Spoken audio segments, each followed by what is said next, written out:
fans, thanks for clicking on the dreaded D Rose report. Got a lot of news. Let's get going. Sources within WWE Developmental has confirmed that Alex Riley did suffer concussion last week during his match with Cavill. The match was stopped because of excessive bleeding from the back of his head after a backwards fall onto the guardrail. Sources also said that Riley is expected to be out of action for up to a month. Riley had visible stitches and swelling on the back of his head as he worked the mic prior to the main event, I guess, in this Thursday's FCW arena event. I don't know how it could be prior to it, but I guess, afterwards. Anyway, the NXT cameras managed to avoid both the stitches and the swelling during the mic work Tuesday night, but if you were there, you could see it. Alright, Eric Bischoff posted this on his Facebook. Before rumors begin flying, I'm not going to be at the next set of tapings due to a previous obligation. There's no drama, no politics, no BS. By the way, I want to thank Vince Russo and Matt for picking up much of my July 4th slack, I guess. My family and friends mean a lot to me, and this is one time of the year that I put them in front of business. It means a lot to me. He says, thanks guys. So maybe the big surprise that Dixie's carrying on with is him not being there next week. A confusing, unexpected story, believe it or not. This kind of breaking news about Triple H undergoing surgery broke via the Twitter account of Blue Jay pitcher Dirk Hayhurst. And it's finally getting a little bit of answers, I guess, getting some answers. But nobody said anything about this. F4W Online, though, reported Thursday night that WWE superstar underwent surgery to repair a torn muscle tendon in his arm.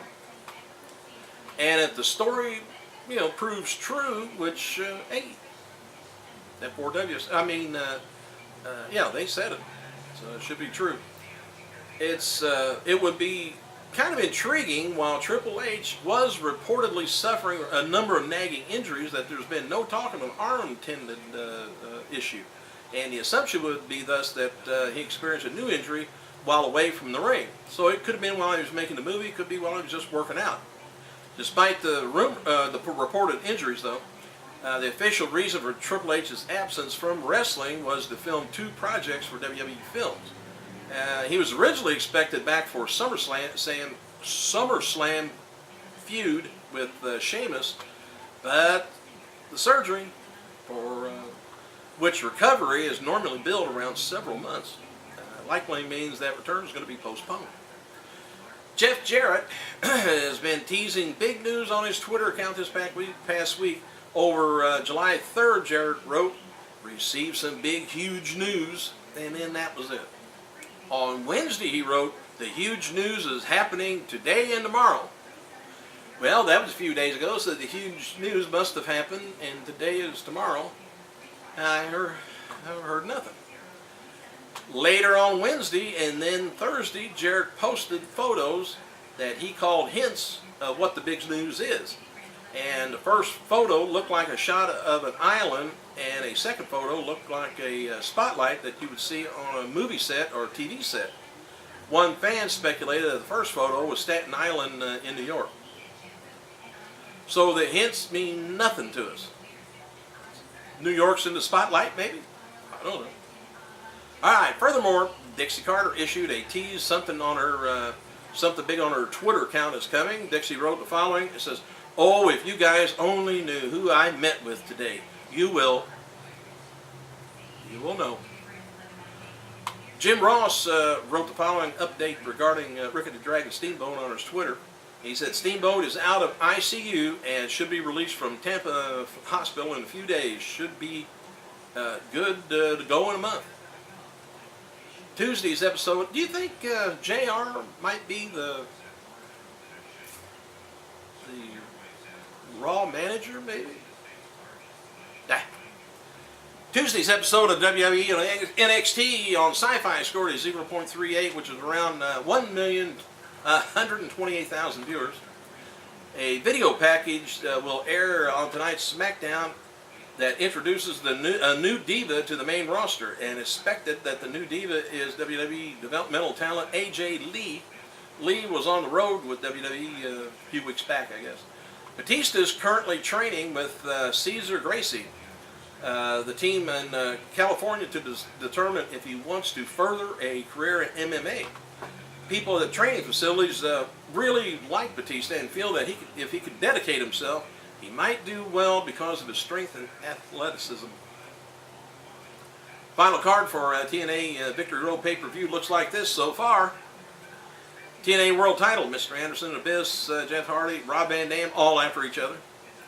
The big tag team title is going to be Beer Money Motor City Machine Guns, Ultimate X for the X title. Brian Kendrick, Doug Williams win by either submission or Gravity X. TNA Knockout title, we got Angelina Love versus Madison Rayne. Angelina's career is on the line if Velvet Sky or Lacey Von Erich interferes. Madison loses the title on a DQ. Steel cage match, Hernandez, Matt Morgan. AJ Styles and Kazarian versus team to be announced. Never heard of them. Ric Flair versus Jay Lethal. Kurt Angle versus the Pope. Brother Ray versus Jesse Neal versus Brother Devon. Brother. Remember Snitsky?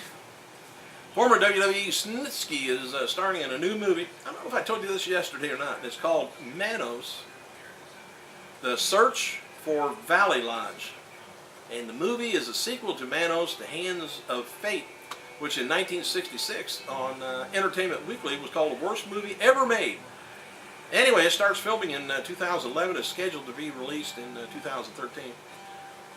Alright, a man at a bar walked in. Oh, a man in a bar with Serena on the footage of last night's Friday Night SmackDown is independent wrestler Adam Cole, who worked for Evolve, Dragon Gate, and USA. I think I might have mentioned that to you. Let me look down here and see what else I got that maybe I haven't told you yet. Alright. Oh, I'm pretty caught up. Alright, here's what I'm going to throw out at you. I kind of hit on this the other day. Everybody's putting their big time faith in Paul Heyman coming to TNA, straightening things up, getting people moved around, storylines redone and things. Kevin Sullivan has already got supposedly a year's worth of storyline for TNA. But Kevin Sullivan, I don't know. He did a lot of stuff for WCW and it didn't go over very good. Paul Heyman, he's good. I like him. He did great job with ECW, but ECW is ECW, always will be. And to recreate something like that again with TNA, I don't think you can do it. I really don't think he can. Mainly because TNA never made money. He was always broke, always not being able to, and this is nothing against Paul. He was not able to just make ends meet. He was always paying the people late or not paying them at all. A lot of the people at ECW worked for nothing for quite a while. Ask Tommy Dreamer and Taz. But Heyman, he came up with something kind of unique. It was a niche, and at that time we needed it. But TNA is got its own niche right now. But to refabricate it into ECW, that ain't gonna work. And I mean, they may have a lot of the ECW people coming over there, and they may want to use the ECW name and the barbed wire. Of course, Vince has got that. It's just not going to work, because the only saving grace that ECW had is Paul had to sell it, and he sold himself with it over to Vince, and everything went video footage. Paul, the wrestlers, everything went over to there. So Vince carried them on for a long time, not on their own, but within WWE.